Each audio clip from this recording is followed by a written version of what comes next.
Ya, sekarang kita mau bahas dulu pengertian dan sejarah manajemen dunia dan Indonesia.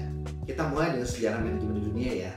Nah, itu kita mengenal era klasik ya. Kalau ibaratnya lagu klasik tuh ya, itu berarti yang dulu banget. Lalu era modern. Di dunia manajemen, era klasik itu era di akhir abad 19 sampai Perang Dunia Kedua. Ya. Nah, waktu itu pelopor era klasik adalah Frederick Taylor yang memperkenalkan manajemen ilmiah atau scientific management. Taylor berfokus pada efisiensi kerja dan produktivitas melalui metode ilmiah. Apa sih metode ilmiah? Metode ilmiah adalah metode yang bisa dibuktikan ya secara data dan fakta.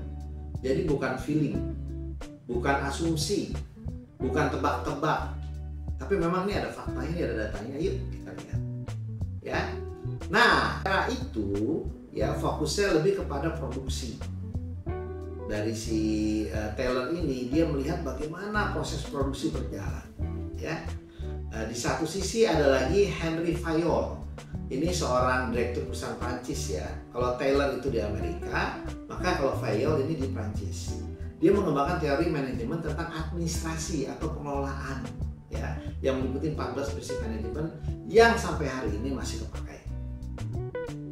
Lalu ada lagi era modern. Pada pertengahan abad ke-20, teori-teori manajemen mulai berkembang lebih kompleks dengan pendekatan lebih humanistik. Ada Elton Mayo dengan eksperimen Hawthorne-nya yang mengungkapkan pentingnya faktor sosial dan psikologis dalam produktivitas kerja.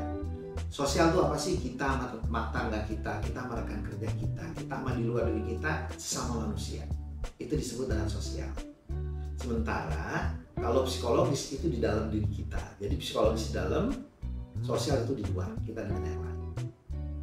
Peter Drucker ya yang dikenal sebagai bapak manajemen modern menekankan pentingnya manajemen berbasis tujuan atau manajemen by objective atau disingkat dengan MBO. Dan bagaimana mengembangkan manajemen yang lebih adaptif terhadap perubahan. Ya, jadi ada dua tokoh besar ini di era modern. Ya, Elton Mayo lebih ke pendekatan psikologis dan sosial, dan Peter Drucker lebih kepada pendekatan yang sifatnya tujuan serta adaptif. Kita akan bahas semua satu persatu. Sebelumnya saya mau mengingatkan dulu ya. Jadi kalau di manajemen ya itu ada flow-nya. Jadi ada aktivitas utama. Dalam hal ini ada sales, ya penjualan atau marketing, pemasaran. Ya apa itu penjualan? Ya orang jualan biar dapat. Apa itu pemasaran? Boleh menciptakan brand sehingga orang datang lagi dan lagi dan lagi dan lagi. Ya, ada brand, ada bikin produk yang benar, harganya yang tepat, lokasi penjualan di mana, prosesnya harus dikelola, pelayanannya seperti apa gitu ya. Ini semua dikelola nih. Jadi ada 7P kalau di marketing. Sales bagian dari marketing. Tapi kebanyakan orang kerjanya sales aja yang bagus. Kebanyakan orang memahami sales harus bagus biar ada penjualan, udah. Padahal agar penjualan terjadi lagi dan lagi, itu nggak bisa sekedar sales aja. Selanjutnya, setelah sales dan marketing, ada bagian pelayanan, ya, bagian jasa, bagian operasional, bagian maintenance, ya itu yang kita sebut dengan operasional. Lalu pelayanan customer atau disebut customer service. Ini semua memberikan hasil untuk konsumen akhir berupa nilai yang dia peroleh.